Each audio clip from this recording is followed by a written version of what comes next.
burn it down. I killed it, it's murder. I killed it, it's murder.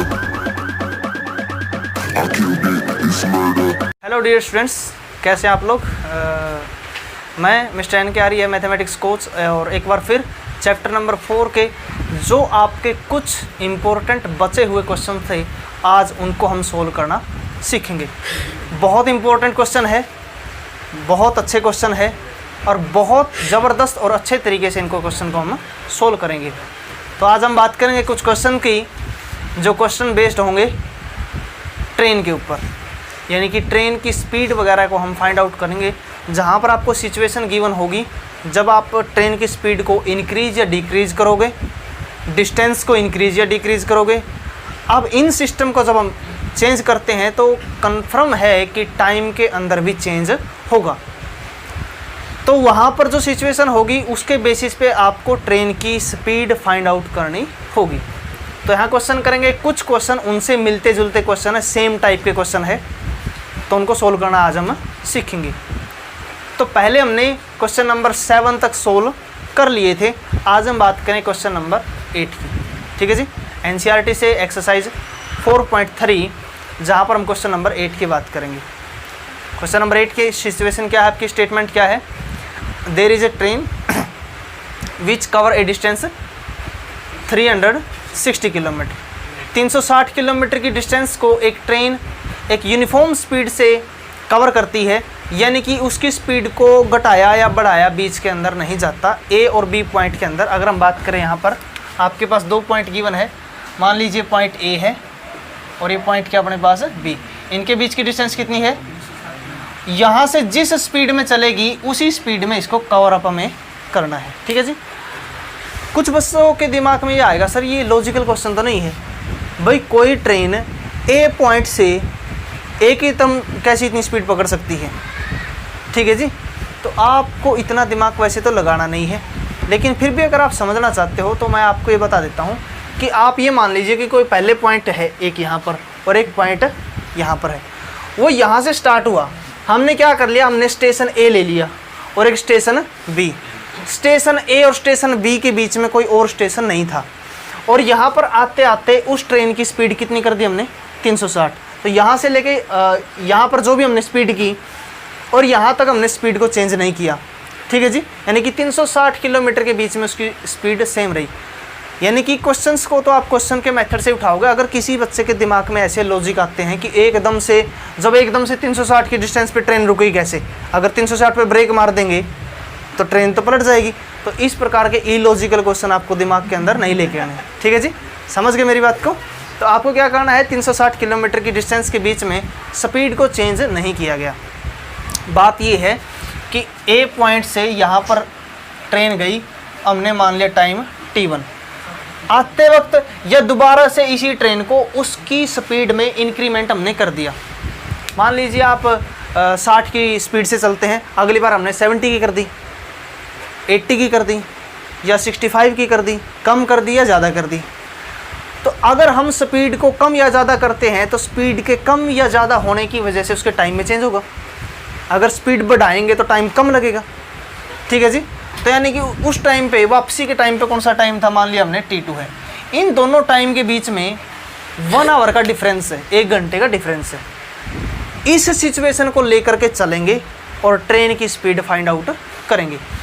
इस प्रकार के कितने भी क्वेश्चन आपसे पूछे जा सकते हैं। सभी क्वेश्चन को जिस प्रकार से इस क्वेश्चन को सोल्व करेंगे इसी टाइप से सोल्व करना है। स्पीड इंक्रीज की गई है तो प्लस करोगे और डिक्रीज की गई है तो माइनस करोगे। ठीक है जी। टाइम का इंटरवल 1 दिया है तो 1 लेके चलोगे, 2 दिया है तो 2, 3 दिया है तो 3। तो किस प्रकार से क्वेश्चन सोल्व करना, बहुत ईजी मेथड है, देखेंगे। तो यहाँ बात करते हैं इस क्वेश्चन की। लेट क्वेश्चन नंबर 8, लेट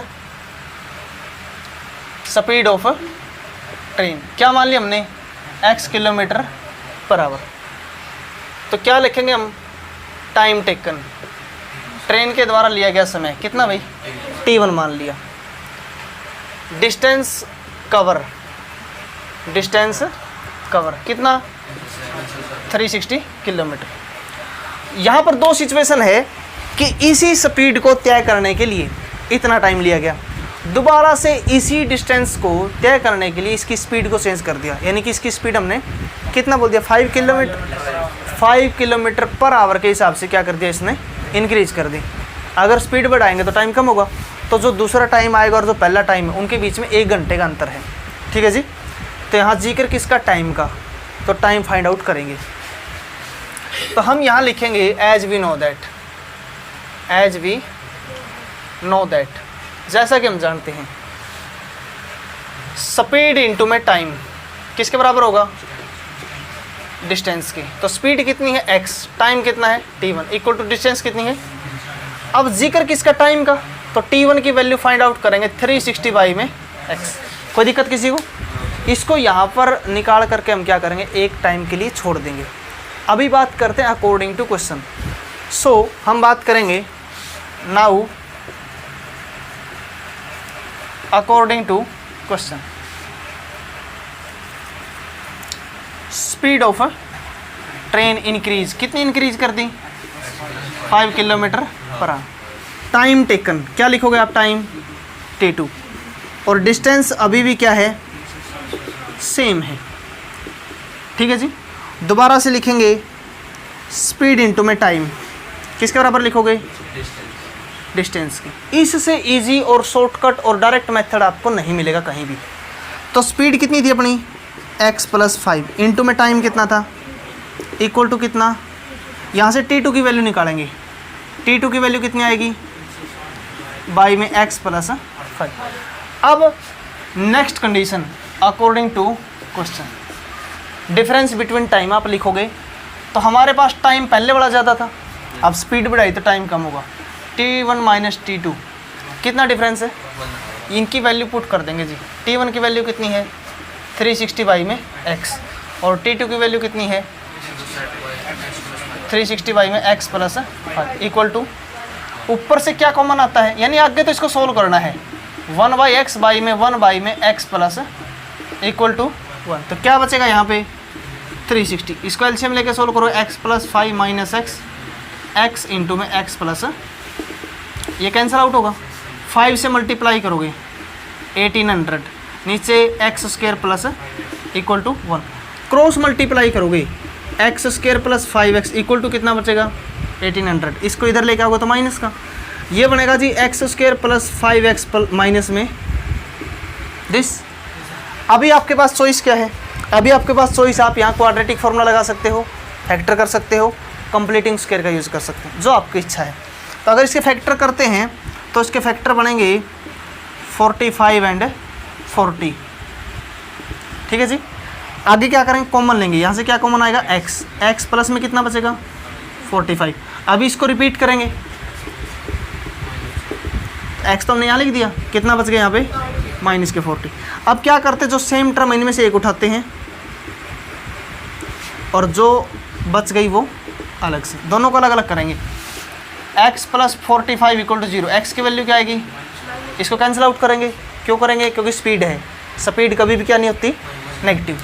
और x - 40 = 0, तो x की वैल्यू कितना आएगी, तो यह बनाएगा 40 किलोमीटर पर आवर। समझ गए जी। तो इस क्वेश्चन को समझने का प्रयास करेंगे दोबारा से एक बार, ठीक है जी।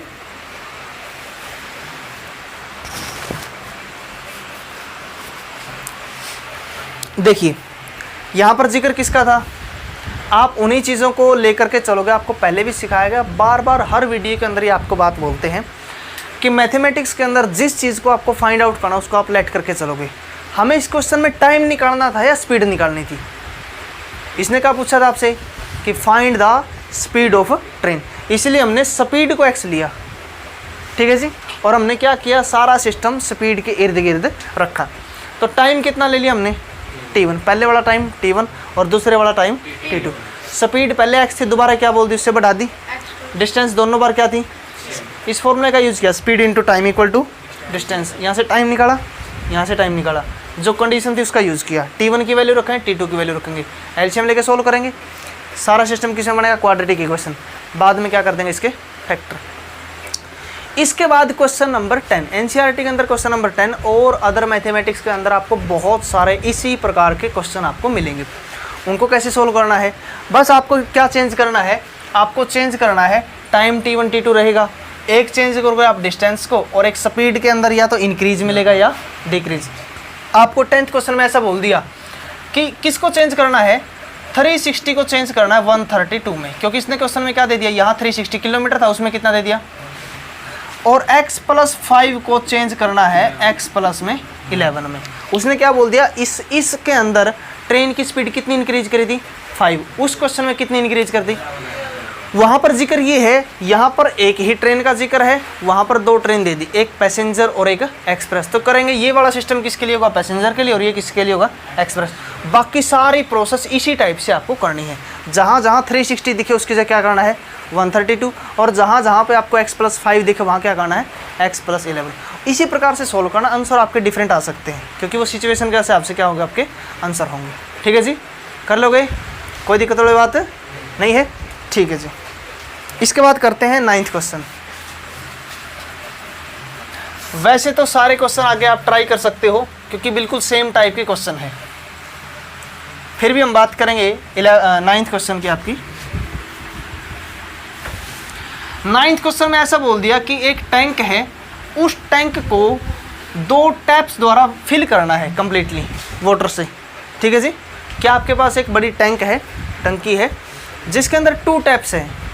अब देखो जी, जहाँ पर उसने जिक्र किया है 2 टैप्स का, अगर दोनों टैप क्या होती सेम तो वो जिक्र ही नहीं करता, फिर तो टाइम को 2 से डिवाइड कर देते भाई, एक टैप के द्वारा लिया गया समय हम निकाल सकते थे। लेकिन उसने जिक्र क्या किया, एक टैप छोटी और एक टैप क्या है बड़ी, यानी एक टैप का जो डायमीटर है वो छोटा है और एक का डायमीटर क्या है बड़ा है। ठीक है जी, अगर उसने बोल दिया दोनों ही टैप को, उसने क्या कंडीशन दे दी, उसने दे दी कि दोनों टैप को एक साथ जब हम ओपन करते हैं तो उस टंकी को एक ही साथ वो कितने टाइम के अंदर फिल कर देते हैं, ऐसा उसने क्वेश्चन के अंदर गिवन दे दिया। दूसरी स्टेटमेंट क्या दे दी, कंडीशन ये दे दी कि जो बड़ी टैप है अगर उसको अलग से ओपन कर दिया जाए उसी टैंक में, और उसी टैंक को दोबारा से छोटी टैप के द्वारा फिल किया जाए, तो दोनों के बीच में 10 आवर का डिफरेंस है, 10 घंटे का, और 10 घंटे का डिफरेंस कोई छोटा डिफरेंस नहीं होता। यानी कि यहाँ पर समझ आने वाली बात ये है कि जो छोटी टैप है 20 है वो बहुत छोटी है, और जो बड़ी वाली है वो बहुत बड़ी है, और टंकी भी छोटी नहीं बहुत बड़ी टंकी है, तभी तो 10 घंटे का अंतर आता है। ठीक है जी, तो हमें इन 3 कंडीशन को लेकर के, सिचुएशन को लेकर के क्वेश्चन बनाना है। क्वाड्रेटिक इक्वेशन बनेगी, उसका हम क्या करेंगे, सोल्व करेंगे। ठीक है जी, तो इसने क्या बोल दिया, दोनों टैप्स के द्वारा अगर अलग अलग ओपन किया जाए तो कितना टाइम वो लेंगे। ठीक है जी, तो क्वेश्चन की शुरुआत ऐसे करेंगे। तो क्वेश्चन आपको ऐसा दे दिया, 9th क्वेश्चन है, let time taken by small tap to fill the tank, कितना भाई, हमने कितना मान लिया उसको, x आवर। भाई जो छोटी टैप है वो कितना टाइम लेती है, x आवर। x आवर के अंदर वो पूरा भर देती है, हम देखते हैं कि वो 1 आवर में कितना भरेगी। ठीक है, लिखेंगे tank fill in 1 hour, 1 hour में कितना भरेगी 1/x। कोई दिक्कत किसी को? ठीक है जी, according to question time taken by large tap to fill the tank, लिखेंगे कितना कम लेती है उससे, 10 आवर कम, जितना उसने टाइम लिया उससे कितने घंटे कम, 10 आवर। ये 1 आवर में कितना भरेगी, टैंक फिल इन 1 आवर कितना भरेगी, 1 में x - 10। ठीक है जी, यहाँ पर लिखेंगे time taken by both taps to fill the tank, इतना लेती है। इसको सोल्व करेंगे हम, 75/8 आएगा। ये किसके द्वारा है, दोनों टैप के द्वारा एक साथ जब हम सोल्व करते हैं तब।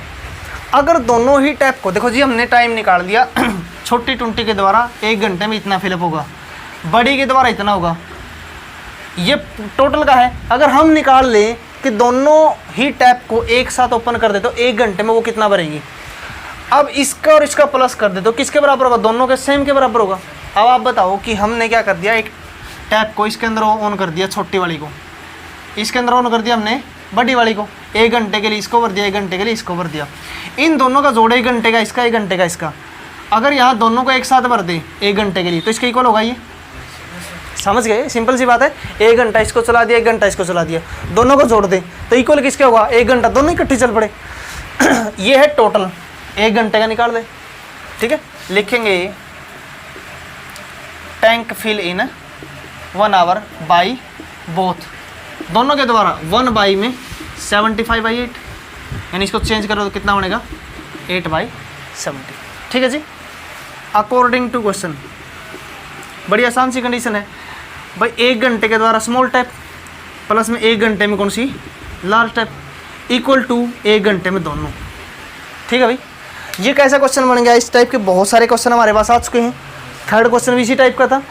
तो यहाँ क्या करेंगे अभी, इसको क्या करेंगे हम सोल्व करेंगे, इसको क्या करेंगे हम एलसीएम लेकर के क्रॉस मल्टीप्लाई करोगे, x - 10 प्लस में x, नीचे दोनों की multiply x into x - 10 equal to किसका होगा ये 8/75। कितना बनेगा 2x - 10, नीचे क्या बनेगा x² - 10x इक्वल टू 8 में क्रॉस मल्टीप्लाई करोगे, इधर मल्टीप्लाई करोगे, इसकी क्या रहेगा ये 150x माइनस में 750, क्रॉस मल्टीप्लाई करोगे 8x² माइनस के 80x, सभी को एक साइड ले जाएं भाई, कितना उधर अपने पास 8x² माइनस में 80x माइनस के 150x और प्लस के इक्वल टू यहाँ बनेगा 8x², ये बनेगा प्लस में कितना है।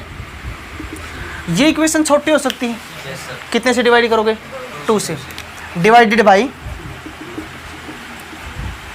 2, तो कितना बनेगा ये 4x² माइनस में ये बनेगा और प्लस में कितना होगा ये कितना बनेगा, यही बनेगा। ठीक है जी। अब क्या करना है इसके फैक्टर, अब क्या करना है इसके फैक्टर, कर लोगे, कन्फर्म है, कोई दिक्कत वाली बात है, हो जाएगा। यहाँ से इसके फैक्टर करोगे, वहाँ से किसकी वैल्यू निकलेगी, 2 वैल्यू निकलेगी x की, एक वैल्यू नेगेटिव आएगी और एक वैल्यू कैसी आएगी, तो नेगेटिव तो टाइम तो नेगेटिव कभी हो नहीं सकता, उसको तो क्या करोगे आप कैंसिल आउट करोगे, जो पॉजिटिव वैल्यू उसको लेके चलेंगे और यहाँ पुट कर देंगे x - 10 करेंगे। हो सकता है इसका आंसर क्या है आपका 10 घंटे का अंतर है तो 25 और क्या आ सकता है आपका 15 आ सकता है, समझ गए, या हो सकता है 15, 5, कुछ भी आपका ऐसा कॉम्बिनेशन बन सकता है, समझ गए नहीं। यहाँ से आपका होमवर्क ये है कि आपको क्या करना है इसके फैक्टर, आप यहाँ से फैक्टर कर सकते हो, कंप्लीटिंग स्क्वायर मेथड लगा सकते हो और क्वाड्रेटिक फॉर्मूला लगा सकते हो, कोई भी मेथड आप यूज कर सकते हो। इसके बाद वाला क्वेश्चन आपको बता ही दिया गया है, 10 क्वेश्चन कैसा है, ट्रेन वाला क्वेश्चन है। ठीक है, 11th क्वेश्चन भी कैसा है, 2 स्क्वायर के बारे में है, जैसे आपने क्वेश्चन नंबर 6 किया था, कुछ इसी टाइप का क्वेश्चन वो भी आपको सोल्व करना है, समझ गए। तो इस प्रकार से आपको काम करना है। उसके बावजूद भी अगर आपकी प्रॉब्लम इस क्वेश्चन को दोबारा करना चाहते हो तो आप इस वीडियो को बैक कर सकते हो, दोबारा से रिपीट कर सकते हो और इस क्वेश्चन को साथ साथ आप कर सकते हो। ये आपका काम रहेगा, कमेंट बॉक्स में आपको लिखना है इसका आंसर। ठीक है जी, ध्यान रहे इस बात का। ठीक है, तो ये वाला काम करेंगे और इसके बाद नेक्स्ट एक्सरसाइज करेंगे जो मोस्ट इंपॉर्टेंट है, जिसमें से क्वेश्चन एक बार आपका बोर्ड के अंदर 4 मार्क्स क्वेश्चन आ चुका है और ये वाला काम आप कंप्लीट करोगे।